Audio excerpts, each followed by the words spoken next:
name is Stephen Smith. I'm the department chair of sociology, which means I sign Brother Abel's paychecks, and I'm a dogist. G'day mates, and welcome back to Fauxligion Hunting. Last week we talked about neontology and the beginnings of a schism that may have formed. And today we're going to go talk to Mr. Pond, James Pond, about his founding of Dogism and how he left neontology. So follow me.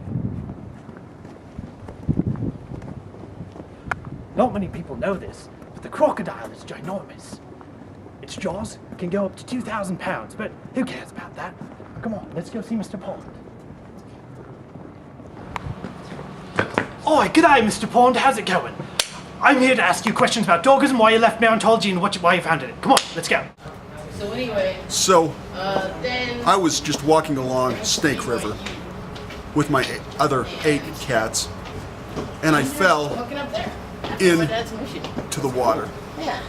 So then, And none of the cats saved me. And I thought for sure I was no longer here in this mortal life, and I was going down fast. And all of a sudden someone grabbed me and pulled me out. And I looked up, and this great dog saved my life. Crikey, really? Now what are your core beliefs? Like, what do you really believe? So dogism is a belief in one dog. So with this one dog, we will receive salvation. Dogists believe that faith and obedience to dog is the surest way to gain salvation. Salvation is an example of otherworldly rewards, as referred to by Stark and Finke. The members are willing to sacrifice a great deal more in this life in hopes of obtaining rewards in the next. They also believe in a strict code of obedience and loyalty to all other dogs. Right now we're going to talk to Professor Pebbles from Oxford about the conversion and authority of Mr. Pond. According to Weber, there are 3 types of authority: traditional, rational, and charismatic. Traditional authority deals with the legitimacy as it is passed down from individual to individual. Rational authority deals with laws in the legal system. And charismatic authority deals with the perceived extraordinary characteristics of key individuals within that religion. What we can see here with Dogism is charismatic authority. The ability of Mr. Pond to speak about his conversion story has been the great pull for many of his members. However, his ability to speak is not enough to keep his members long term. If Mr. Pond were to ever pass away, they would need to switch to traditional or rational authority, or they would risk losing their place in the world. Many people convert for the doctrine and religion as a whole, but one of the most obvious reasons we've been able to see is for the social networking that comes from religion. According to Stark and Finke, when people convert to a religion that is similar in belief, this is called reaffiliation. And that is what happened with Mr. Pond, as dogism is very similar in its intent with animism. These people are so tightly knit in their groups that any kind of benefits and aid comes directly from within the religion. Alright, what we're going to do today is we're going to go through this tornado here in Kansas, and we're going to go talk to Rebecca Manslaughter, who's serving 2 consecutive life sentences for 6 counts of first-degree murder. Alright, we have to be really quiet now because we've snuck into Kansas State Penitentiary to talk to Rebecca Manslaughter about dogism. Alright, now they don't know we're here, so let's go. Shh, it's all secret.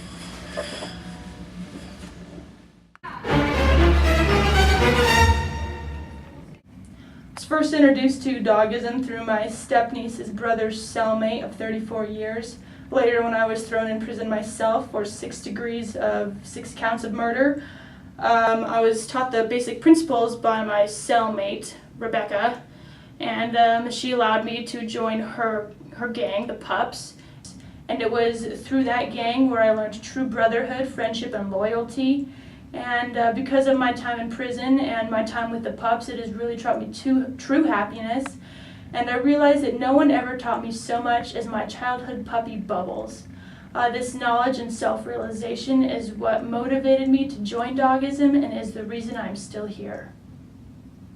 How long have you been here? I'm going on 9 years in prison. I still have 2 life sentences to serve.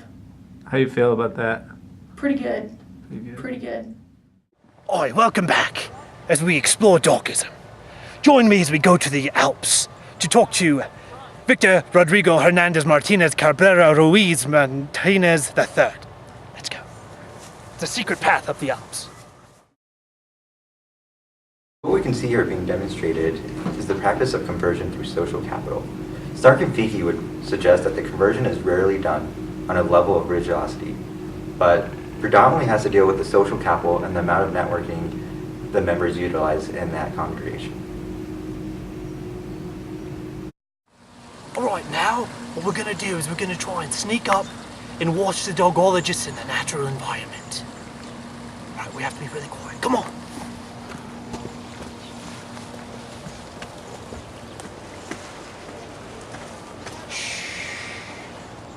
Get really angry when they know you're sneaking into their compound. That's where I lost my last cameraman. Come on.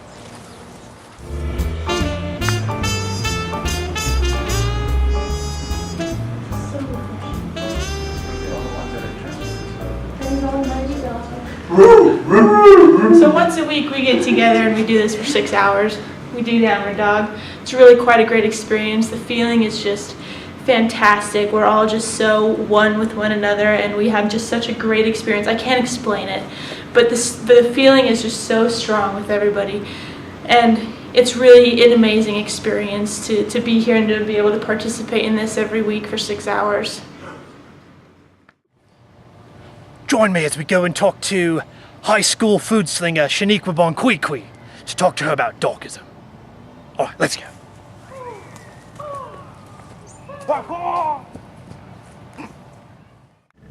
Durkheim would explain the practice of rituals here as a way to strengthen the ties between the people while creating social solidarity that transcends worldly explanation.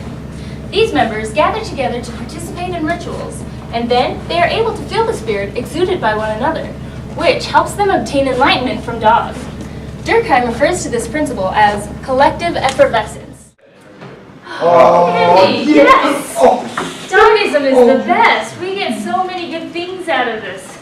Wow, I just feel so much happiness being in this religion with you guys. Not only do we get candy, but there's the puppy daycare. Oh yeah, my pups get crazy. There's the youth program. I love that youth program. You know what the biggest reward is? We get this salvation that's never been offered. That's so true. There you go.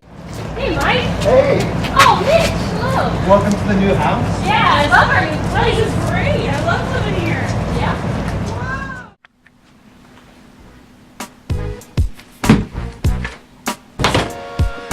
Stark and Feenke would say that the desire to give up some of the worldly constraints by the people is a sign of how expensive it is to be a part of that religion, and is due to the high tension that surrounds their beliefs. Members of this congregation are expected to do a great deal in order to maintain their membership. Members of Dogism give up all of their worldly possessions and move into a commune.